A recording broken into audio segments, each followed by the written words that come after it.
Hi, this is DarkFox127 and welcome to another Skyrim Creation Kit tutorial video. This is the second video in my new scripting series, which I will be going through from the very basics all the way up to some really interesting stuff. Mostly the stuff that people want is like enabling and disabling items, having menu options, and I'm going to go a little into that today. The menu options part anyway. So if you haven't seen the first video, I recommend you go ahead and do so, because I don't want people leaving comments saying what's events, how do I create my script, you're doing that too quickly. The stuff that has been covered in the first video I won't recover in this one, it's just a waste of time, so go ahead and check that. And we're going to be extending what we have done in the first video, so I'm going to be referring to stuff from the previous video in this one. So we're going to edit our object here that we had. We're going to change our script that we written last time. Now this looks a little different to what it was when I was in the creation kit last time, because as I explained at the end of the video, I made a couple of adjustments. All I did was I showed a message box using our property up there, our df127 message. I used that, and then I just got the game to wait a second and then show a notification saying hi there. And that was the two different ways that we could do things, was a message box or just a notification. So I'm going to wipe this out. What we're going to do today, we're going to do two things. One thing is we're going to have this activator show up a different message each time we press on it, a certain number of times until it sort of runs out of messages.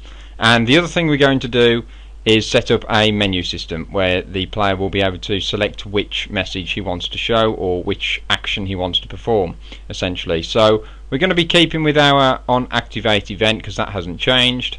And we're going to go ahead and make some more properties soon, but the first one I'm going to do is if statements, using an integer, which is a numeric value which we can use to manipulate and use to check things. So I'm going to add an integer, and to add an integer it's really simple. You just put int for int, put a space, and then you can name it what you want. Now in this case I'm just going to keep it nice and simple like the Creation Kit Wiki would, and I'm just going to put count. I will leave links to the Creation Kit Wiki. It's really useful. It's got some great sort of written tutorials on there which you can use yourself. So we've specified our new integer there called count, and then we can start sort of manipulating it, changing it, looking at it.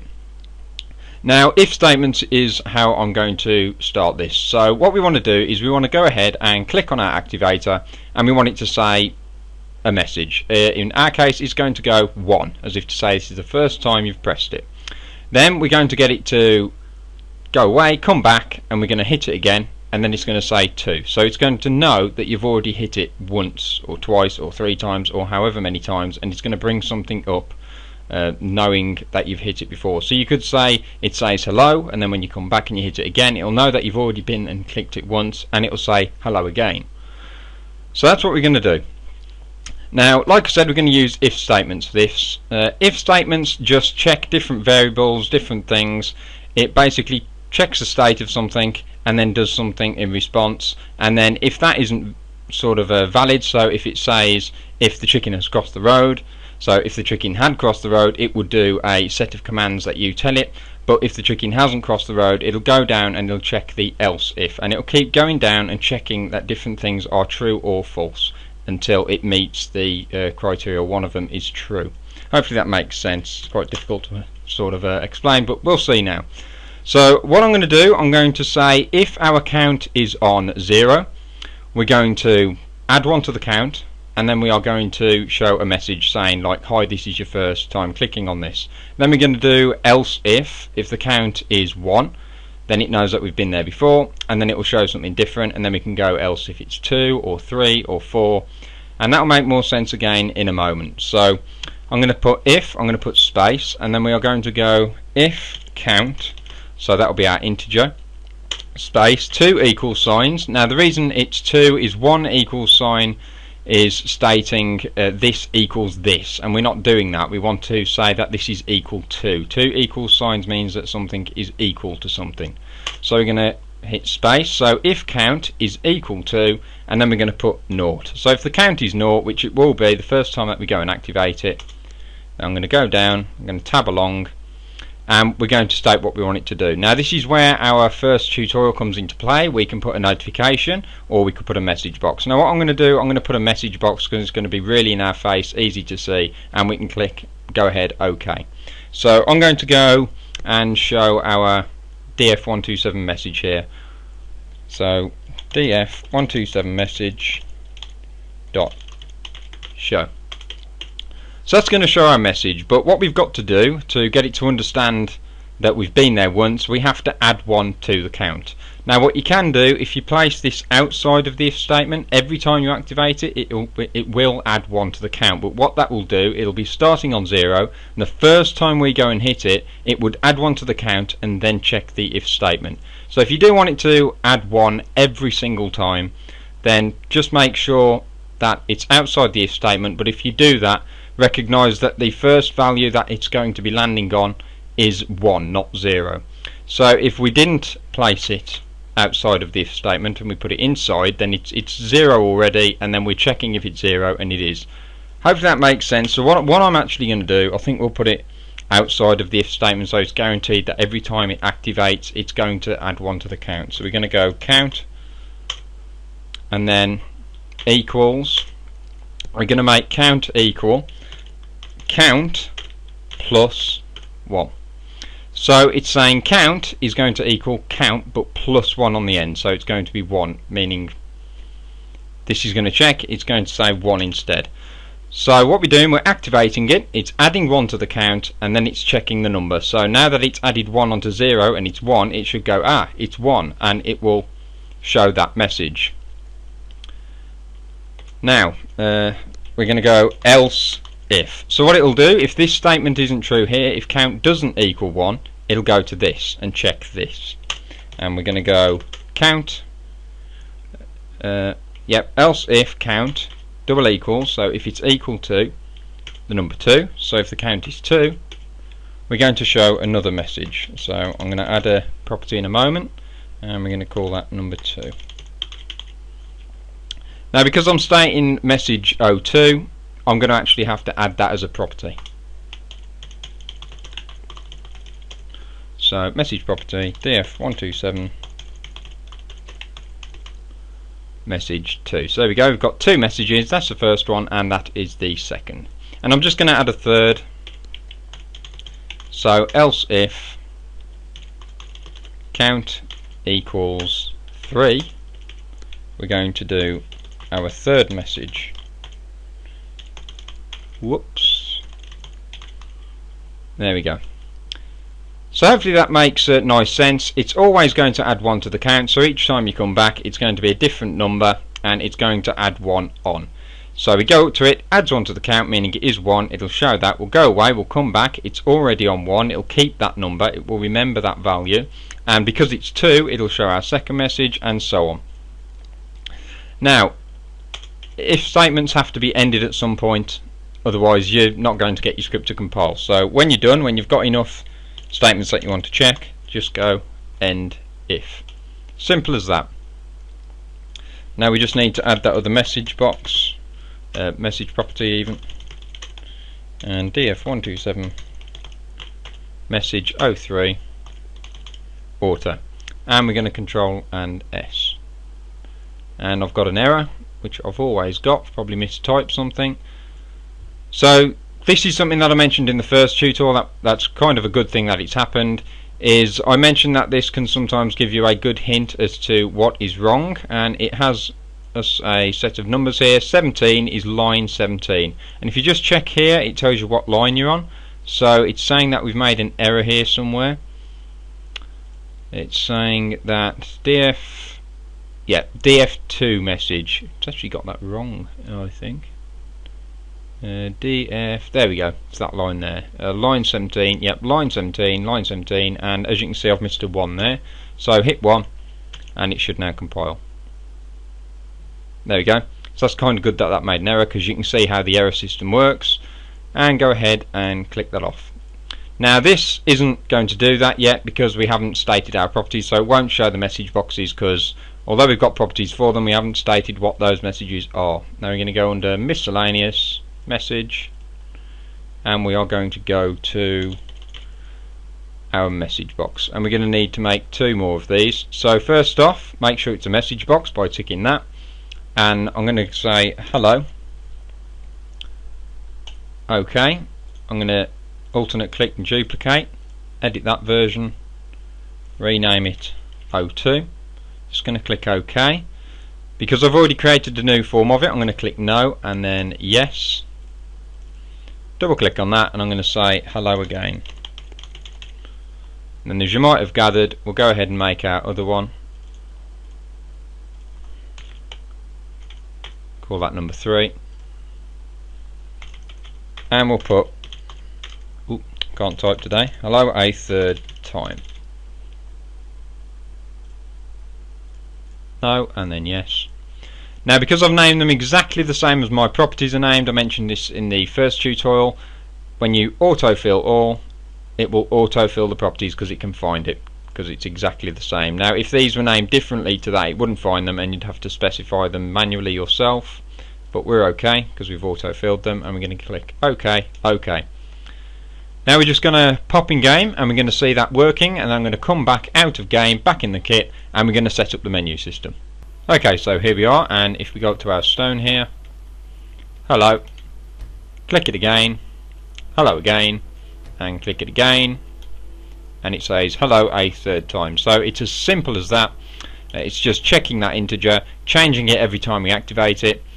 And what it should actually do now is not activate at all. So what I'm going to do before I do move on to the menu script, I'm just going to show you how to get it to show something afterwards as standard if it's got no more sort of statements to check. So we're going to go back in game and we're just going to do that now.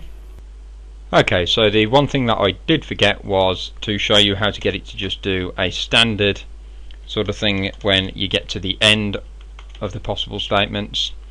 And you just put else, rather than else if, just put else. So if all of the above is not sort of true, if it's all false, then do this. And what we could do is use our notification, if we will. So we're going to put debug.notification in brackets and quotations, and we could just say